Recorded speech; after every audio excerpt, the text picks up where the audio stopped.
ఈల్నాని గారు టీడీపీకి దూరం అయిన తర్వాత వలవల బాబ్జీ గారు టీడీపీలో చాలా యాక్టివ్ రోల్ పోషించారు. మరి ఆయన పరిస్థితి ఏంటి? ఏదైనా మీ ఇద్దరికి సయోధ్యగానే ఉందా, లేకపోతే ఎడమోహం పెడమోహంగానే ఉన్నారా? మేమైతే పొత్తు ధర్మాన్ని పాటిస్తున్నాం, ఆ సైడ్ నుంచి ఏం లేదు. 2 సార్లు ఎమ్మెల్యే, మినిస్టరు, ఉప ముఖ్యమంత్రి కొట్టు సత్యనారాయణ గారిని ఢీ కొట్టగలరని అనుకుంటున్నారా ఈ రాబోయే ఎన్నికల్లో?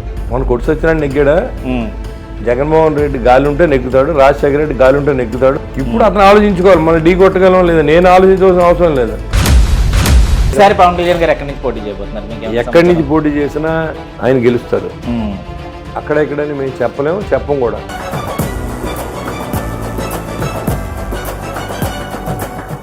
కనీసం 2 చోట్ల, 1 చోట అదేనా? 2 చోట్ల చేస్తారు. 2 చోట్ల జగన్మోహన్ రెడ్డి రాజకీయంలో చేయాలి. ఇప్పుడు మనం ప్లేస్ చెప్పేవాడి తాడేపల్లి నుంచి పోటీ చేస్తానంటే ఇక్కడ 1000 కోట్లు డంప్ చేస్తారు. మొత్తం రోడ్లన్నీ బంగారు రోడ్లు, ఇత్తడి డ్రైన్లు, బంగారు కిరీటాలు పెడతారు. ఎలా చూస్తున్నారంటే బీజేపీతో ఇప్పుడు అలయన్స్ కొత్తగా తెర మీదకి రావడం వల్ల జనసేనకి నష్టం కలగదంటారా? సీట్ల విషయంలో ముఖ్యంగా ఒక టైంలో 35 నుంచి 40 స్థానాల వరకు పోటీ చేసే ఛాన్స్ ఉంది అని మీరే ఒక ఇంటర్వ్యూలో కూడా చెప్పింది నేను విన్నాను. ఎందుకంటే ఇవాళ జగన్మోహన్ రెడ్డి ఓటమి లేకపోతే ఏ పార్టీకి మనుగడ లేకుండా చేస్తాడనే ఆలోచనలు అన్ని పార్టీలు ఉన్నాయి. అది నేను ఓపెన్గా ఒప్పుకోవాలి. అదే పరిస్థితిలో తెలుగుదేశం నెగ్గితే వైసీపీ కూడా ఉండదు అనేది జనానికి తెలుసు. కాబట్టి ఎలా జరుగుతుంది ఎలక్షన్? హోరాహోరీగా ఉంటుంది. జనంలో ఇంతలా అంటే మాకు వేరే విధంగా డబ్బులు పోతున్నాయనే చైతన్యం ఉందనుకుంటున్నారా? ఎక్కువ మంది ఏం చెప్తున్నారంటే మాకు ఆ పథకం వస్తుంది, ఈ పథకం వస్తుంది. ఇది వాళ్ళే చెప్తున్నారు. మిడిల్ క్లాస్ ఫ్యామిలీస్ లో మీరు ఇంటర్వ్యూ తీసుకునే కూడా నేను చూస్తున్నాను. అదాని వాళ్ళు తీసుకునే ఉన్నాయి, వేరే కూడా. ఎవరు ఎత్తున్నారు బాబు? మా డబ్బులే కదా మాకు ఎత్తున్నారు. అంటే ఒక్కొక్కసారి అదుపు కూడా తప్పుతుంటారు బొలిశెట్టి శ్రీనివాస్ గారు. అంటే ఇప్పుడు వైఎస్ఆర్సీపీలో కొడాలి నాని గారిని కానివ్వండి, లేకపోతే జోగి రమేష్ గారు లాంటి వాళ్ళు కానీ ఎవడైనా ఒకటే, మాకు జోగి రమేష్ అన్నప్పుడు మాట్లాడినంత చెత్తనా కొడుకు ఇంకెవడు ఉన్నాడు.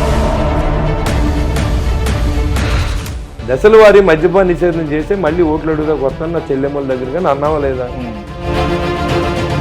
ప్రత్యేక హోదా తీసుకొస్తానని చెప్పి మోడీ మెడలు వంచి, కేంద్ర మెడలు వంచి ప్రత్యేక హోదా తీసుకొస్తానని చెప్పారు. పవన్ కళ్యాణ్ గారు ముఖ్యమంత్రి అయ్యే ఛాన్స్ ఉందంటారా ఈ కూటమిలో? కానీ ఇప్పుడు ఆయన ఒకటి చాలా మంది ఎదురు చూస్తున్నారు జనసేనలోనే. అంటే అఫ్ కోర్స్ మీలాంటి వాళ్ళకి కూడా ఉంటుంది అనుకోండి. మనం ఒక 40 సీట్లు కానీ గెలిస్తే పవన్ కళ్యాణ్ సీఎం అవుతుంది.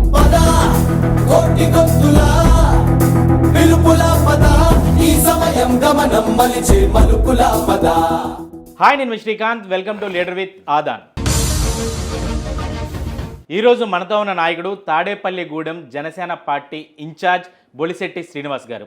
బొలిశెట్టి శ్రీనివాస్ గారు అంటే ఎంత డేరింగ్ అండ్ డాషింగ్ నాయకుడో అందరికీ తెలిసిందే. ఈరోజు నేను కొత్తగా చెప్పనవసరం లేదు. ఆ డేరింగ్ అండ్ డాషింగ్ నాయకుడితో ఒక డేరింగ్ ఇంటర్వ్యూ అయితే ఈరోజు ఆదాన్లో చూడొచ్చు. నమస్కారం అండి శ్రీనివాస్ గారు. నమస్కారం అండి. సూటిగా అడుగుతాను సార్, మీరు కూడా సూటిగా చెప్తే. డెఫినెట్గా అనుమానం లేదు సార్. నాకు తెలిసినంత వరకు రాజోలు, రాజానగరం మాత్రమే అఫీషియల్గా డిక్లేర్ చేశారు. బట్ సంబరాలు మాత్రం ఎక్కువగా ఆ 2 నియోజకవర్గాల కంటే కూడా తాడేపల్లిగూడెంలోనే ఎక్కువ సంబరాలు జరుగుతున్నాయి. బొలిశెట్టి శ్రీనివాస్ గారి దగ్గర, ఇంటి దగ్గర కానీ నియోజకవర్గంలో కానీ. ఏంటి అఫీషియల్గా మీకు సీట్ కన్ఫర్మ్ అయిపోయినట్టేనా? యాక్చువల్గా అంత ముందే మాకు కన్ఫర్మ్ అయింది ఆ రోజు జరపడం కంటే. కానీ నేను పొత్తు ధర్మంలో భాగంగా ఎవరికి నాకు సీట్ వచ్చిందని నా అన్నదమ్ములకు కానీ నా ఫ్రెండ్స్కి కానీ ఎవరికి నేను చెప్పలేదు. ఎందుకంటే జనసేన టీడీపీ పొత్తు ఉంటుంది ఉన్నప్పుడు గమ్మున మన అందరిలోకి వెళ్ళి నాకు సీట్ వచ్చేసింది చెప్పినప్పుడు వాళ్ళ ఇద్దరు ఆమోదయోగ్యం లేకుండా మనం చెప్పకూడదు. కాబట్టి నేను మా పార్టీ మాకు సీట్ ఇస్తుంది కానీ తెలుగుదేశం పార్టీ నాకు ఇవ్వదండి. పవన్ కళ్యాణ్ గారు అడిగితేనే సీటు మాకు ఇస్తారు, అది మాకు తెలుసు కదా. అలాంటి నాయకుడే నాకు చెప్పినప్పుడు నేను ఆ విషయాన్ని కూడా చెప్పలే. కానీ ఏదైతే మహాన్ న్యూస్ టీవీ 10 టీవీల్లో అఫీషియల్గా మా దగ్గర లిస్ట్ వచ్చిందని చెప్పి వేయగానే నేనైతే పాదయాత్రలో మేమంతా ఇక్కడ అందరూ అక్కడికి ఆ విలేజ్కి రావడం, అక్కడ నేను చెప్పాను అసలు మన అఫీషియల్గా రావడం అంటే అది అఫీషియల్ మహాన్ న్యూస్ అంటే. ఇప్పుడు మీకు ఆగలేదు అది వాళ్ళందరూ కాల్చింది. మనం గమ్ముని మీరు వద్దని చెప్పలేం కదా, ఇప్పుడు వచ్చి మీరు వెళ్ళిపోండి అని అనలేం కదా. సో మంచిదే నాకు తెలుసు, కానీ మనం చెప్పకూడదు కదా, వెయిట్ చేయండి అని చెప్పాము. ఆ రోజు ఏదో హడావుడి చేశారు, అది కంటిన్యూ అవుతుంది, ఆ ట్రెండ్ కంటిన్యూ అవుతుంది. అంతేగాని మాకు సీట్ వచ్చేసిందని ఇన్ని ఇంటర్వ్యూలు ఇచ్చాను. నేను ఎప్పుడు నాకు సీట్ ఇచ్చేశారు నేను అని చెప్పలే. పబ్లిక్ మీటింగ్లో కూడా చెప్పాను, త్యాగాల సిద్ధంగా ఉండాలని చెప్పాం. ఇప్పుడు ఈల్నాని గారు టీడీపీకి దూరం అయిన తర్వాత వలవల బాబ్జీ గారు టీడీపీలో చాలా యాక్టివ్ రోల్ పోషించారు. మరి ఆయన పరిస్థితి ఏంటి? ఏదైనా మీ ఇద్దరికి సయోధ్యగానే ఉందా, లేకపోతే ఎడమొహం పెడమొహంగానే ఉన్నారా? ఒకవేళ మీకు సీట్ ఒకవేళ కన్ఫర్మ్ అయిపోతే కనుక, అఫీషియల్గా వాళ్ళు చెప్తే కనుక ఆయన సపోర్ట్ చేస్తారా మీకు? చెప్పలేమండి. మనకైతే సయోధ్యగా అంటే అతని కింద ఎవరిని కలపట్లేదు. మేమైతే పొత్తు ధర్మాన్ని పాటిస్తున్నాం, వాళ్ళ సైడ్ నుంచి ఏం లేదు. నేను ఒక మాట అన్నాను అనుకోండి, దాని కింద ఏదంటే ఒకవేళ లేకపోతే ఎన్టీ ఓడి ఏదో అన్నానంట, ఒకవేళ నేను ఇవ్వదు ఇండిపెండెంట్గా పోటీ చేస్తాను, నాకు ఎవడ పర్మిషన్ అక్కర్లేదు ఇండిపెండెంట్గా పోటీ చేయాలంటే. కానీ నేను పొత్తు ధర్మాన్ని పాటిస్తానని చెప్పుడు అత్తమాను నన్ను అలాగ అనకూడదు కదా. ఇలా ఫేస్బుక్లో సోషల్ మీడియా అది దానికి పెద్దగా నేను పట్టించుకోలేదు. కానీ స్వయంగా క్యాండిడేటే నాకు మ్యాండేట్ వచ్చేసింది, అతను మనకు చేస్తాడా లేదన్నది కాదు, నేను పొత్తు ధర్మాన్ని మాత్రం నేను పాటించదలుచుకున్నాను. అది అంటే మీరు ఎంతో ఓపెన్గా చెప్తున్నారు, అతను అంటే చాలా చోట్ల ఎన్ని గొడవలు ఉన్నా కానీ మా ఇద్దరికి బాగానే ఉంది ఇట్లాగే చెప్తుంటారు నాయకులు. మీరైతే చాలా క్లియర్గా అవును జరిగి చెప్పాలి కదండి. మీరు ఏమన్నారు సూటుగా చెప్పమన్నారు, సూటుగానే చెప్తున్నారు. ఇప్పుడు చంద్రబాబు నాయుడు గారు పవన్ కళ్యాణ్ కలిసి వెళ్ళినప్పుడు మనకేంటి బాధ, మనం కూడా కలిసి వెళ్ళాలి కదా. ఎలాంటి ఇండికేషన్ వెళ్తారు ప్రజల్లో? ఇప్పుడు కింద క్యాడర్ కలవాలన్నప్పుడు లీడర్స్ కలవాలి, పై లీడర్స్ కలవాలి, కాన్స్టిట్యూన్సీ ఇన్ఛార్జీలు కలవాలి, కింద క్యాడర్ కలవాలి. కింద క్యాడర్ కలిపి ఉద్దేశం అతనికి లేదు. ఎవరు ఆలోచన వాళ్ళకు ఉంటుంది. మేము జనసేన పార్టీని ఎక్కడం కోసం ఇన్నాళ్ళు 4.5 సంవత్సరాలు ప్రజల్లో ఉన్నాను. అంతేగాని తెలుగుదేశం పొత్తు వస్తుంది వాళ్ళతో కలిసి లేకపోతే మనం లేవని నేను లేను. నా కాన్ఫిడెన్స్ లేవని నాకు ఉంటుంది. అయినా నేను బయటికి చెప్పకుండా నేను ప్రజల్లో తిరుగుతున్నాను, ప్రతి విలేజ్ తిరుగుతున్నాను, ప్రతి గ్రామం తిరుగుతున్నాను, ప్రతి ఓటర్ని కలుస్తున్నాను. అంటే వలవల బాబ్జీ గారు బొలిశెట్టి శ్రీని గారితో లేకపోయినా టీడీపీ క్యాడర్ మీతో వస్తుందని నమ్ముతున్నారా? డెఫినెట్గా నాతో వస్తుంది, తిరుగుతున్నారు నాతో పాటు. కొన్ని విలేజ్లో ఆపినా కొన్ని విలేజ్లో నాతో తిరుగుతున్నారు. కొన్ని విలేజ్లో మేము కూడా వచ్చేస్తాం కదా, 4 రోజులు ఉండమని రిక్వెస్ట్ చేసిన నాయకులు ఉన్న టీడీపీలో. నేను టీడీపీ నుంచి వచ్చానండి, అతనికంటే ముందు నేను టీడీపీలో ఉన్నాను. 5 సంవత్సరాల పాటు నేను ఆ టీడీపీ పార్టీని మున్సిపల్ చైర్మన్గా నా సొంత డబ్బులతో నేను ముళ్ళపూడి బాబురాజు కలిసి ఈ కాన్స్టిట్యున్సీలో కార్యక్రమాలు చేసాం. సో దానికోసం నాకేం కొత్త కాదు. నేను ఆ పార్టీలోంచి వచ్చాను, నేను ఆ పార్టీని ఎప్పుడు విమర్శించలేదు. నేను బయటకు వచ్చిన జగన్మోహన్ రెడ్డి టార్గెట్. ఎందుకంటే ప్రతిపక్షం అనేది ఎప్పుడు పాలకపక్షం మీద పోరాడాలి తప్ప ప్రతిపక్షం మీద మనం పోరాడితే దాంట్లో ఎలాంటి ఇన్ఫర్మేషన్ ప్రజలకు ఉంటుంది. కాబట్టి ఎప్పుడు నేను తెలుగుదేశం పార్టీని ఎప్పుడు నేనేం మాట్లాడలేదు. మరి అతను సపోర్ట్ చేయకపోతే మీకు ఎలాంటి ఇబ్బందికర పరిస్థితి ఉండదంటారు ఈ ఎలక్షన్లో? ఏమంటే రాజకీయం అంటే ప్రతి వ్యక్తి సపోర్ట్ కావాలి. నేను చేయొద్దని నేను చెప్పను, చేయకపోయినా నేను ఎలక్షన్ మాను. ఇవాళ ఉన్నప్పుడు ఫ్రెష్గా రాజకీయాలు చేయాలన్నప్పుడు ఫెయిర్గా ఉండాలని నేను ఫెయిర్గా ఉన్నాను కాబట్టి నేను ఫెయిర్గా ఉండమన్నాను. మీరు ఉండకపోయినా నాకేం ఇబ్బంది లేదు. 2 సార్లు ఎమ్మెల్యే, మినిస్టరు, ఉప ముఖ్యమంత్రి కొట్టు సత్యనారాయణ గారిని ఢీ కొట్టగలరని అనుకుంటున్నారా ఈ రాబోయే ఎన్నికల్లో? మన కొట్టు సత్యనారాయణ నెగ్గాడా? జగన్మోహన్ రెడ్డి గాలి ఉంటే నెగ్గుతాడు, రాజశేఖర రెడ్డి గాలి ఉంటే నెగ్గుతాడు. 5 సార్లు పోటీ చేస్తే 6 సార్లు పోటీ చేస్తే 2 సార్లు నెగ్గాడు ఆయన. ఆ 2 సార్లు కూడా అప్పుడు వేవ్లో నెగ్గాడు, ఇప్పుడు వేవ్లో నెగ్గాడు. ఇప్పుడు అతను ఆలోచించుకోవాలి మనం ఢీ కొట్టగలం లేదా. నేను ఆలోచించవలసిన అవసరం లేదు. తాడేపల్లిగూడెంలో కాపు ఓటు బ్యాంకు బాగా ఎక్కువ, తర్వాత ఎస్సీ ఓటు బ్యాంకు. కాపులు ఎటువైపు ఉన్నారనుకుంటున్నారు? వైఎస్ఆర్సీపీ వైపా, జనసేన వైపా? 90% కాపులు జనసేన పార్టీతో ఉన్నారు. అది బొలిశెట్టి శ్రీను క్యాండిడేట్ అయినా ఇంకో క్యాండిడేట్ అయినా కాపు కమ్యూనిటీ ఈరోజు జనసేన పార్టీలో నిలకడగా ఉంది రాష్ట్రం అంతా, నాట్ ఓన్లీ తాడేపల్లిగూడెం. అది నేను 100% చెప్పగలను. ముద్రగడ పద్మనాభం లాంటి పెద్దలు కూడా ఇవాళ జనసేన పార్టీకి సపోర్ట్ చేయడానికి ఆయన సిద్ధంగా ఉన్నారు. ఏమైందంటే అప్పట్లో ఒక నెల క్రితం బీజేపీ ఆయన ఫాల్ట్ ఏం లేదు. బీజేపీ వచ్చిన తర్వాత కొన్ని సినారీస్ మారే అవకాశం ఉంది కాబట్టి దానికోసం ఆయన హోల్డ్ చేసుకున్నారు, బీజేపీ హోల్డ్ చేసుకున్నారు. మనకి ఏంటి అంటే ముద్రగడ గారు ఒకనొక టైంలో కళ్యాణ్ గారిని కూడా విమర్శించారు, బట్ ఎవరు పెద్దగా దాన్ని పట్టించుకోలేదు. ముద్రగడ గారిని అందరూ ఆల్మోస్ట్ కాపులు కూడా చాలా మటుకు అంటే ఒక రకంగా చూడాలంటే పక్కకు పెట్టేశారు ముద్రగడ పద్మనాభం గారిని ఒకనొక టైంలో. కానీ ఆ టైంలో బొలిశెట్టి శ్రీను గారు వెళ్ళి మొత్తం ముద్రగడ గారిని లైమ్ లైట్లోకి తీసుకొచ్చే ప్రయత్నం చేశారు. ఎందుకు? లైమ్ లైట్లో చేయడానికి కాదు, పార్టీ బలం పెంచుకోవాలంటే ఎంతో కొంత ఉద్యమం చేసిన నాయకుడికి కొంత సింపతి ఉంటుంది. లేకపోతే వైసీపీ నాయకులు ఏం చెప్తున్నారంటే కళ్యాణ్ గారి మీద ముద్రగడ పద్మనాభం నిలబెడతాం, మేము డబ్బులు ఖర్చు పెట్టేస్తాం, మేము ఓడించేస్తాం, లేకపోతే ఆయనకు వర్గం తయారు చేస్తాం, ఆయనకి ఆర్థిక సహాయం చేసి ఏదో చేస్తామని ప్రగల్భాలు పలుకుతున్నారు. ఏమీ లేకుండానే TV9లో ముద్రగడ గారు వైసీపీలోకి వచ్చారని, వంగవీటి రాధా వైసీపీలోకి వచ్చారని చెప్పినప్పుడు నేను డెఫినెట్గా వీళ్ళందరినీ కలపాలని అందరినీ కలిశాను. నేను రాధాతో కూడా మాట్లాడాను, అలాగే ఈయనతో మాట్లాడాను, కాపులేటర్లు అందరితో మాట్లాడాను. అందరూ సమిష్టిగా ఈరోజు జనసేన పార్టీని గెలిపించడానికి సిద్ధంగా ఉన్నారు. అంటే ముద్రగడ గారి మీద చాలా వ్యతిరేకత కాపుల్లోనే వచ్చింది. అంటే ఎవరైతే పద్మనాభం గారిని పూజించారో వాళ్ళే చాలా దారుణంగా సోషల్ మీడియాలో మాట్లాడిన పరిస్థితి. ఆల్మోస్ట్ ముద్రగడ గారిని నమ్మే పరిస్థితి కాపుల్లో లేదు అనుకునే టైంలో ఏంటి ముద్రగడ గారి ఇంపార్టెన్స్ ఏముందని? అంటే యాక్చువల్గా ఇప్పుడు ఆ ఒక్క లెటర్ గురించి మనం మనిషిని తీసి పక్కన పెట్టేళ్ళాం. ఈస్ట్ గోదావరిలో దాని ప్రభావం ఇంకా నడుస్తుంది ఎంతో కొంత. ఇప్పుడు మొన్న మరి కాపులు మీటింగ్ పెట్టి పవన్ కళ్యాణ్ వెళ్ళి వ్యతిరేకంగా చేయమని చెప్పి వైసీపీ పార్టీ చేయమని చెప్పిన కాపులు కూడా ఉన్నారు. మొన్న కూడా ఏంటి ఈ లెటర్ ఇచ్చిన అనంతరం అందరూ ఆయన సోషల్ మీడియా లేకేసిన తర్వాత నీకు ఉప్మాకి డబ్బులు పంపించే అన్నీ మీ అన్నీ చూశారు, నేను చెప్పక్కర్లేదు. కాకినాడ ఎమ్మెల్యే ఆ తర్వాత కూడా మళ్ళీ మీటింగ్ పెట్టించగలిగాడు. అంటే నేను అనేది అది కూడా ఉండకూడదు, శత్రువుని శేషం అనేది మిగల్చకూడదు. కాకపోతే ఆయన మనతో ఉంటే మన బలమే కానీ బలహీనం కాదు కదా. ఇప్పుడు మనం ఒకటి ఆలోచించాలి. ముద్రగడ పద్మనాభం గారు వైసీపీతో వెళ్తే కాపులు కోఆపరేట్ చేయరు.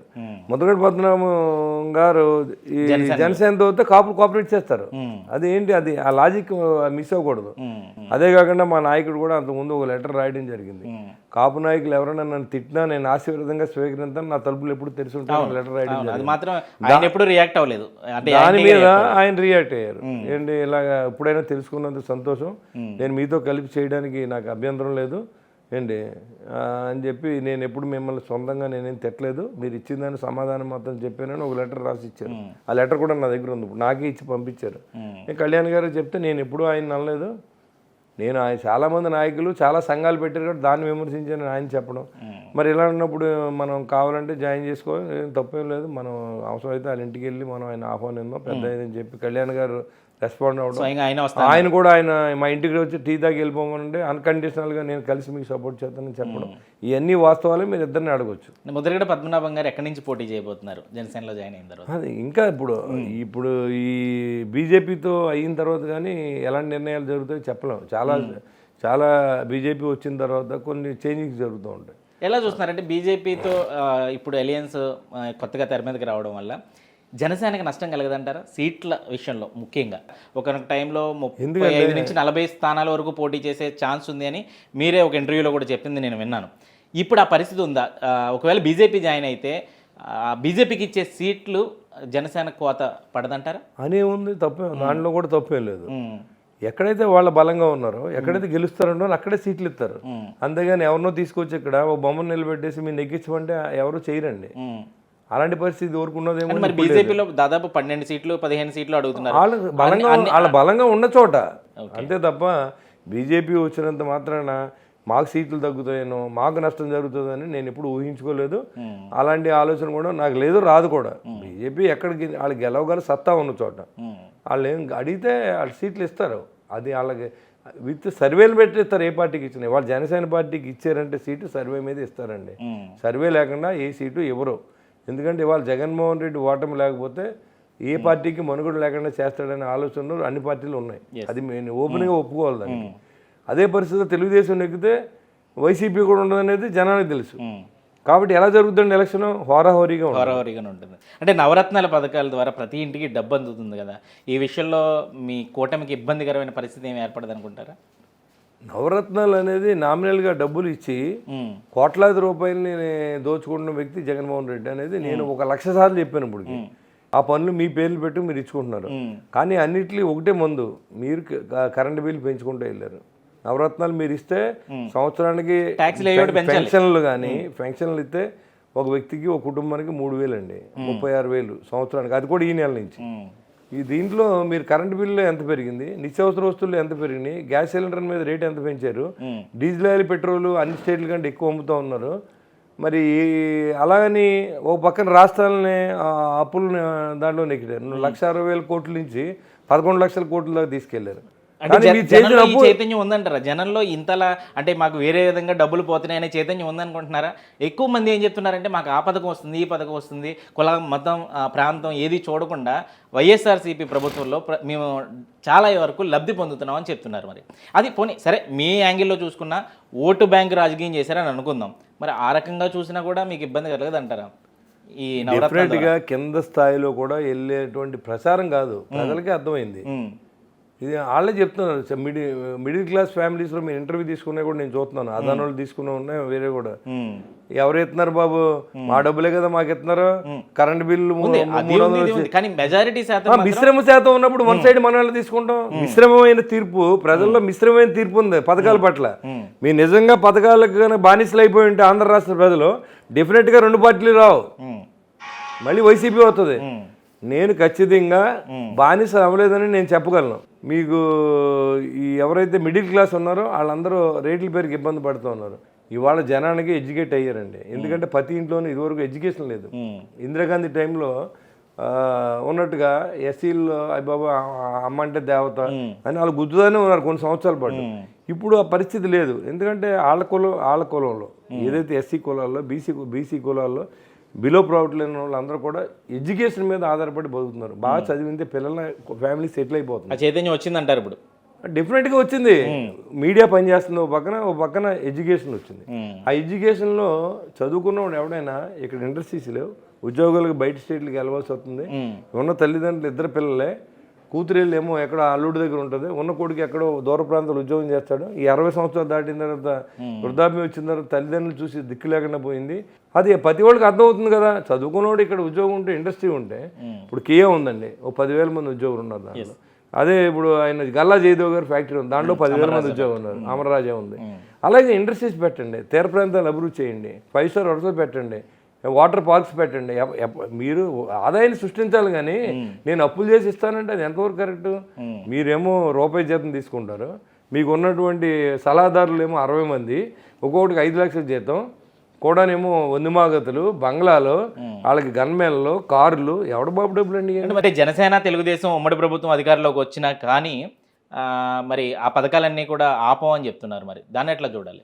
డెఫినెట్గానండి, ఈ పథకాలు ఏవైతే ఉన్నాయో దాన్ని పంపించడానికి ఇవాళ వీళ్ళు ఖర్చు పెట్టి రంగులకు కానీ ఆదాయం చేసి ఆదాయాన్ని పెంచాలి, ఆదాయం చేయాలి. ఓ పక్కన ఏదైతే ఈ డబ్బులు లంచగొండలకు వెళ్ళిపోయినా, లేకపోతే నేను సలహాదారులకు వెళ్ళిన డబ్బులన్నీ ఆపాలి. ఒక్క సజ్జల రామకృష్ణారెడ్డి గారి అకౌంట్లో 140 కోట్లు వెళ్ళిందంటే, మరి అలాంటి సలహాదారులు ఎంతమంది ఎన్ని కోట్లు వెళ్ళిపోయింది? ఆ 140 కోట్లు పెడితే మా ఊళ్ళో అన్ని రోడ్లు అయిపోతాయి. డెవలప్మెంట్ చేయాలనుకున్నప్పుడు ఆదాయాన్ని పెంచుకోవాలి, ఖర్చు తగ్గించుకోవాలి. ఆ 2 చేస్తే ఖచ్చితంగా ఆంధ్ర రాష్ట్రంలో అన్నీ చేయొచ్చు. సంక్షేమం అనేది పెద్ద గొప్ప ఏం కాదు. ఇప్పుడు మీరు సంక్షేమం చేసి 2,15,000 కోట్లని మీరు ఒప్పుకున్నారు, నేరుగా బటన్ నొక్కేనండి. కానీ ఇక్కడ 1,80,000 కోట్లు మీ కేంద్ర ప్రభుత్వం ఇచ్చింది. మీకు లోటు బడ్జెట్ ఎంత అండి? దాని మీద రూపాయి అంటే ఓవరాల్ గా అప్పులు చేసి తెస్తున్నారు, మరి సంపద సృష్టించట్లేదు అంటారు. అదే అంతే, సంపద సృష్టించాలి. నేనైతే 4 ఇండస్ట్రీలు వచ్చినాయి, ప్రత్యేక హోదా వచ్చింది, బోల్డన్ ఇండస్ట్రీలో సీషోర్ బోల్డన్ తీర ప్రాంతం ఉంది, 1100 కిలోమీటర్ల తీర ప్రాంతం ఉంది. టూరిజం డెవలప్ చేయొచ్చు, హార్బర్ డెవలప్ చేయొచ్చు. మీరు ఎక్కడ పేపర్లో కానీ ఎక్కడ పెట్టట్లేదు కదా. నేను నెక్స్ట్ జనరేషన్ కోసం మాట్లాడుతున్నాను, ఆ రాజకీయ జీవితం గురించి మాట్లాడుతాను. అది ఎలా ఎండింగ్ లైఫ్ నాది, నాకేం పెద్ద వయసు లేదు, నాకు ఆ ఓపిక కూడా లేదు. కానీ నెక్స్ట్ జనరేషన్కి అన్యాయం జరగకూడదని నా పోరాటం. లేకపోతే నాకేం ఇబ్బంది లేదు, నేను ఏ పార్టీలో పోటీ చేసినా నాకేం ప్రాబ్లం లేదు. కానీ ఇక్కడ ఏంటంటే న్యాయం చేయాలి. ఒక జనరేషన్ గ్యాప్ వచ్చింది. లాస్ట్ 5 years ఆంధ్ర రాష్ట్ర కెరీర్లో చీకటి రాజ్యం. రాష్ట్రాన్ని పరుగులు పెట్టి తీసుగా చంద్రబాబు నాయుడు పరిగెత్తించిన మాట వాస్తవం కదా. మీ ఇప్పుడు ఆంధ్ర సిటిజన్గా మాట్లాడుకుందాం మనం, మన అందరూ భారతీయులమే కానీ ఆంధ్రులు మనం. ఆంధ్ర రాష్ట్రంలో ఉన్న పరిస్థితుల్లో గత 5 సంవత్సరాలకి 2014 to 19, 2019 to 24 ఉన్న పరిస్థితిని నేను కాదు, చిన్నపిల్లల్ని అడగండి. 1 ఎకరం పొలం అమ్మాలంటే కొనివాళ్ళు లేడు. కేసీఆర్ ఏం చెప్పాడండి మొన్న, మరి ఆంధ్రలో అక్కడ 100 ఎకరాలు అమ్మితే ఇక్కడ 1 ఎకరం వస్తుంది అన్నాడు. ఆంధ్రాలో ఇదివరకు 1 ఎకరం కొనాలంటే అక్కడ 100 ఎకరాలు అమ్మాలి. ఏ రాష్ట్రం ఉన్న స్థితికి వెళ్ళిందండి. కాబట్టి మన రాష్ట్రం బాగుండడానికి ఎవరు గెలిచారు, ఎవరు కలిసారు అనేది మనకు అనవసరం. నిజాయితీ ఉన్నవాళ్ళు గెలవాలి, మంచోళ్ళు గెలవాలి. వాళ్ళు ఏ పార్టీలో ఉన్నా నిజాయితీని మాత్రమే గెలిపించాలని నేను కోరుకుంటున్నాను. అంటే ఒకప్పుడు 0 బడ్జెట్ పాలిటిక్స్, డబ్బు తీసుకుని ఓటేసినంతకాలం రాష్ట్రం బాగుపడదు. దోపిడీకి తెరతీశారు వాళ్ళు. ఆ దోపిడీని కొనసాగింతారు. ఇంకా ఇంకో 5 సంవత్సరాలు డబ్బు తీసుకు ఓటేస్తే మళ్ళీ మన నెత్తి మీదే కూర్చొని ఈ మందులోను వాటిలోనూ మొత్తం లూటీ చేస్తారు. ఇసుకి మందు వాళ్ళ ల్యాండ్ వైన్ మైన్ మీద ఆధారపడి బతుకున్న పార్టీ వైసీపీ పార్టీ. ఆ నాయకులంతా పూర్తిగా కోటీశ్వర్లేరు, కుటుంబాలన్నీ పూర్తిగా బాగుపడినాయి. అలా అయితే ఇప్పుడు కొంచెం మార్పు వచ్చిందని నేను అనుకుంటున్నాను. ఇదివరకు ఉన్నంత ట్రెండ్ అప్పుడు లేదు. అప్పుడు సింపతి ప్లస్ డబ్బులు కూడా పనిచేసింది. ఇప్పుడు ఇతని మీద వ్యతిరేకత ప్లస్ పరిపాలన లోపం, అతను చేసి కార్యక్రమాలు కానీ ఎవరికి నచ్చట్లేదు. ప్లస్ ఆంధ్రాలో వదిలేస్తే కర్ణాటకలో 3,000 ఇచ్చిన వాళ్ళు ఓడిపోయాడు. ఇవాళ తెలంగాణలో డబ్బులు ఇచ్చిన వాళ్ళు ఓడించారు, కర్ణాటకలో డబ్బులు ఇచ్చిన వాళ్ళు ఓడించారు. కాబట్టి నేను వాస్తవమే మాట్లాడతాను. దీనిలో ఏం అబద్ధం అని అంటే అడగండి, మళ్ళీ క్రాష్ చేసి అడగండి. నేను చెప్పి అని నిజాలే కావున దేవుడి మీద ప్రమాణం చేసి చెప్తాను. నేను చేసి అబద్ధం చెప్పను, ఇంటర్వ్యూలో కూడా చెప్పను. జనసేన పార్టీలో 10 మంది బొలిశెట్టి శ్రీనివాస్ గారు లాంటి వాళ్ళు ఉంటే అద్భుతమైన రాజకీయం చేసేవాడిని అని చెప్పి పవన్ కళ్యాణ్ అంటున్నారు. కనీసం జనసేన పార్టీలో మీలాంటి అంటే లేదా సమర్థులైన 10 మంది కూడా లేరంటారా? మరి 40-50 సీట్లు అడుగుతున్నారని ఆయన అభిమానం అండి. ఆయనకి నా మీద అభిప్రాయం ఉండొచ్చు, అంత మాత్రం ఎవరు లేరని అర్థం కాదు. ఆ టైంలో లేరు. చాలా మంది నాయకులు ఉన్నారు, చాలా మంది గెలిచేవాళ్ళు ఉన్నారు, చాలా మంది నాకన్నా డబ్బున్న వాళ్ళు ఉన్నారు, నాకన్నా సమర్థులు ఉన్నారు. మనమెంత వాళ్ళ ముందు అలాంటి వాళ్ళు ఉంటారు, ఎందుకు ఉంటారు, చాలా మంది ఉన్నారు. శ్రీనివాస్ గారి మీద ఆయన అభిప్రాయం చెప్పుకోవచ్చు, అది తప్పులేదు. మనం అలా ఫీల్ అవ్వకూడదు. నా ప్రతి ఇన్ఛార్జి నాలంటోడే. అక్కడ ఉన్నటువంటి పరిస్థితులు బట్టి స్థితిగతులను బట్టి వాళ్ళు రాజకీయం చేస్తారు. గెలిచేవాడు గెలుస్తాడు, ఓడిపోతాడు. మేము చేయలేక ఓడిపోయి ఉంటారా? అన్ని ఎఫర్ట్స్ పెట్టాం లాస్ట్ ఎలక్షన్కి, మేము ఓడిపోలేదు. మరి అవతల వేవ్ అలా ఉంది, దాని ముందు ఎవరు తట్టుకోలేని పరిస్థితి. కాబట్టి పవన్ కళ్యాణ్ గారిని ఓడించేశారు. మరి అప్పుడు అర్థం చేసుకోవాలి కదా మేమెంత. ఆయన కంటే మేము సమర్థులు. ఈసారి పవన్ కళ్యాణ్ గారు ఎక్కడి నుంచి పోటీ చేయబోతున్నారు?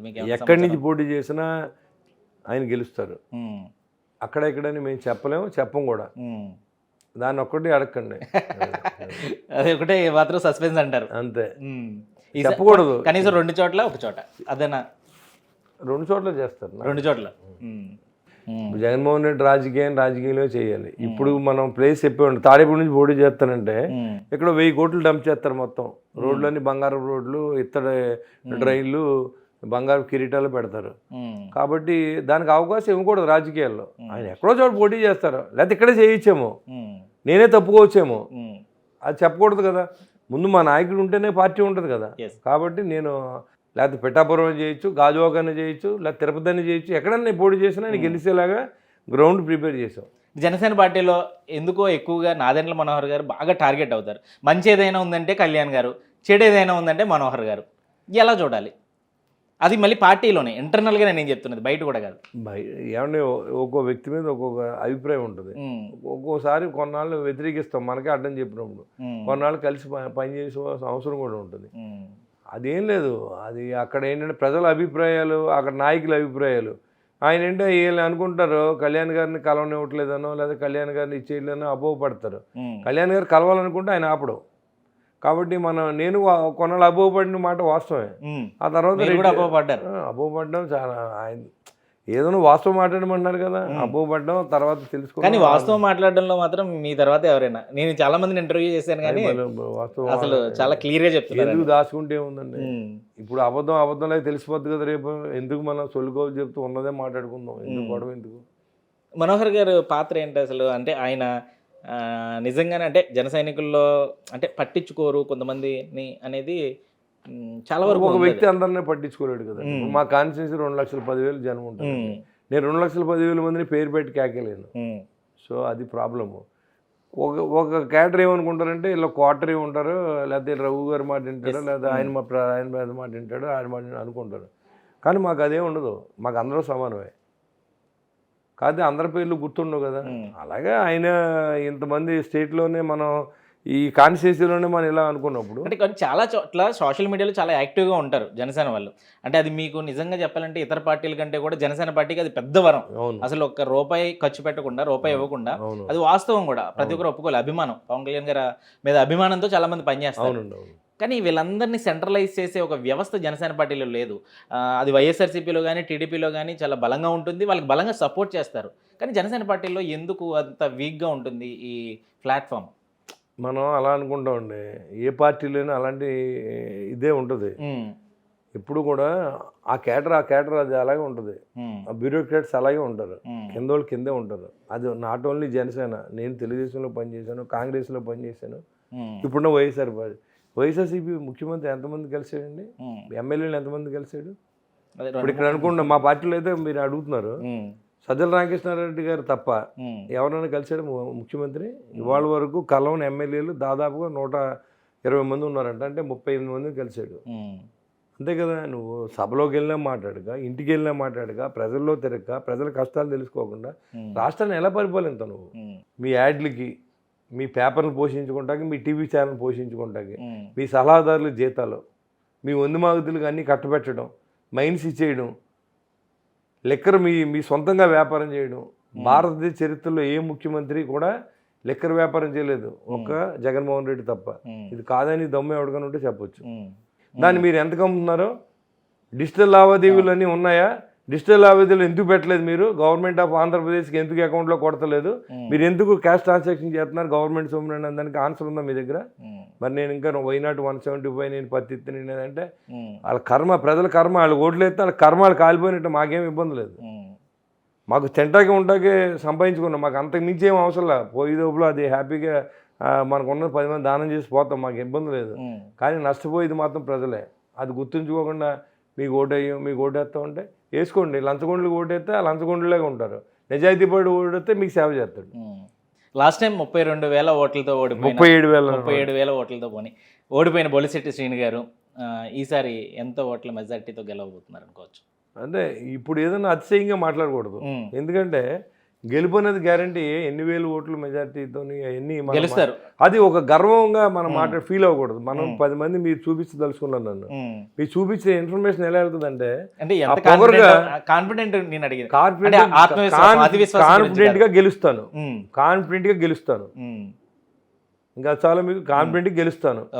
అది ఎన్ని వేలు అనేది మాట్లాడిన దానివల్ల నా ఇమేజ్ దెబ్బతింటుంది. సో అది ఓకే. పవన్ కళ్యాణ్ గారు ముఖ్యమంత్రి అయ్యే ఛాన్స్ ఉందంటారా ఈ కూటమిలో? ముఖ్యమంత్రి అవుతానని ఆయన అనుకుంటే అది ఎప్పుడైనా అవుతుంది. కానీ ఇప్పుడు ఆయన చాలా మంది ఎదురు చూస్తున్నారు జనసేనలోనే. అంటే అఫ్ కోర్స్ మీలాంటి వాళ్ళు కూడా ఉంటుంది అనుకోండి, కాకపోతే మీరు నాయకుడిగా మనకు వచ్చి ఏదైనా న్యాయం ఉంటుంది కదండి. మనకు వచ్చే సీట్లను బట్టి, మనకు వచ్చి ఓటింగ్ శాతాన్ని బట్టి మనం ఒక 40 సీట్లు గెలిస్తే పవన్ కళ్యాణ్ సీఎం అవుతుంది. అంటే అన్ని సీట్లు ఇచ్చే పరిస్థితి ఉందంటారు ఇప్పుడు? వాళ్ళు ఎవరండి ఇష్టం ఇవ్వడానికి? నేను ఒకటే చెప్తా, ఒకటి ఇస్తాం ఒకటి పుచ్చుకుంటాం, అది ముష్టి. అదే చెప్తున్నా, ప్రజల్లో ఎంతమంది జనసేన నాయకులు ప్రజల్లో ఉన్నారు, ఎంతమంది గెలుస్తారో అందరికి సీట్లు ఇస్తారు. తెలుగుదేశం పార్టీలో ఎంతమంది గెలుస్తారో అందరూ సీట్లు ఇద్దరు ఒప్పందం గుద్దుచ్చుకుంటూ అంటారు దీన్ని. మీకు చంద్రబాబు నాయుడు ఎన్ని సీట్లు ఇస్తాడు, మాకు ఎలా చంద్రబాబు నాయుడు మాకు సీట్లు ఇవ్వడు, మాకు పవన్ కళ్యాణ్ గారే సీట్లు ఇస్తారు.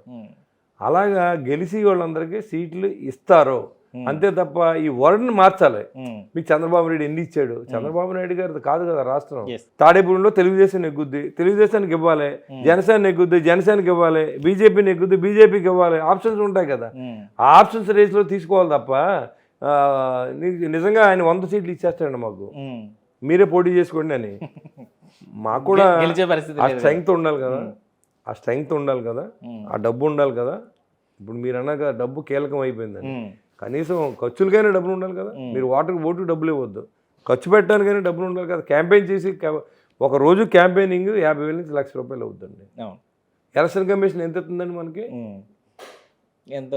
15 లక్షలు 20 లక్షలు ఖర్చు పెట్టు, 40 లక్షలు 40 లక్షలకి ఎలక్షన్ అవుతుందండి. 40 లక్షలతో ఎలక్షన్ అవుతుందా? ఎలక్షన్ కమిషన్ తెలీదా? ఎలక్షన్ కమిషన్ కళ్ళు మూసుకున్నంత సేపు ఈ భారతదేశం బాగుపడదండి. ఎలక్షన్ కమిషన్ ఎలక్షన్ చేయించదలుచుకుంటే డెఫినెట్గా భారతదేశంలో చాలా లాట్ ఆఫ్ చేంజెస్ ఉంటాయి. ఏమండి, మా ఊరి నుంచి వెళ్ళి కాలువని పరిశుభ్రంగా ఉంచి పరిశుభ్రమైన నీళ్ళు ఇస్తాం. అన్ని చోట్ల కూడా డ్రైన్ వ్యవస్థను సిస్టమ్ను బాగు చేస్తాం. మాకు ఇక్కడ మెడికల్ కాలేజీ తీసుకొస్తాం.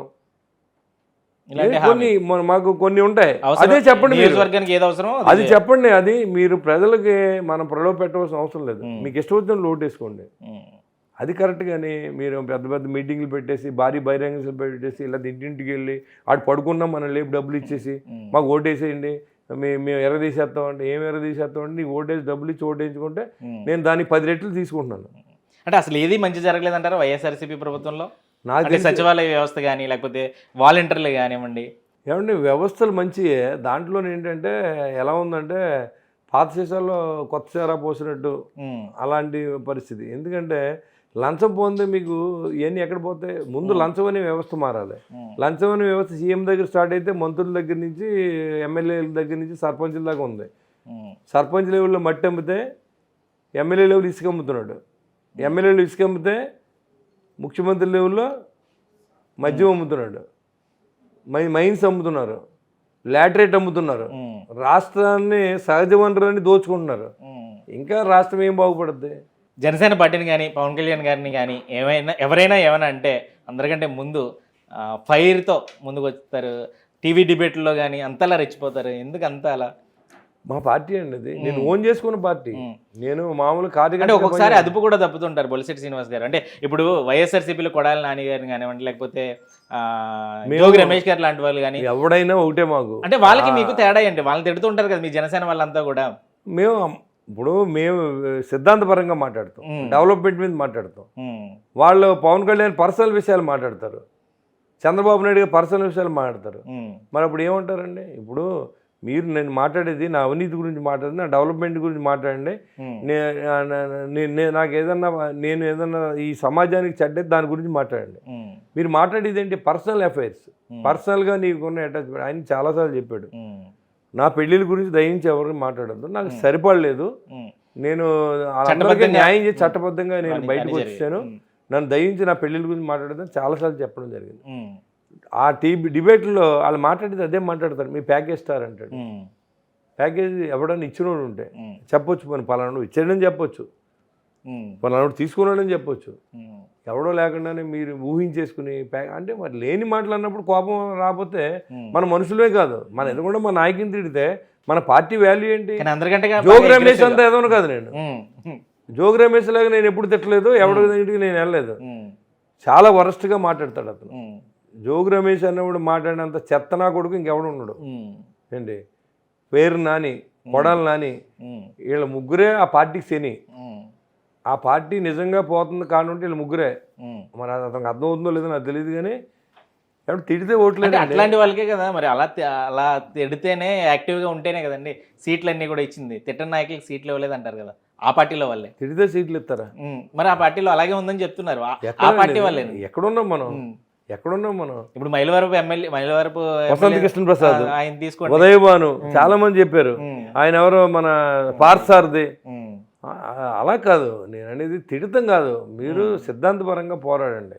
ఇప్పుడు తిట్టడం కాదు. పవన్ కళ్యాణ్ తప్పు చేస్తున్నాడండి, మీరు నిలబెట్టి అడగండి, మీరు తప్పు చేసి తప్పు, మేము ధర్మమైన పరిపాలన చేస్తున్నాం, మీరు అన్యాయంగా చంద్రబాబు నాయుడుతో కలుపుతున్నారని చెప్పాలి. కానీ ఆయన పర్సనల్ మ్యాటర్కి వెళ్ళిపోయి ఆయన పర్సనల్గా పెళ్ళిళ్ళ గురించి మాట్లాడి ప్యాకేజ్ ఎందుకండి?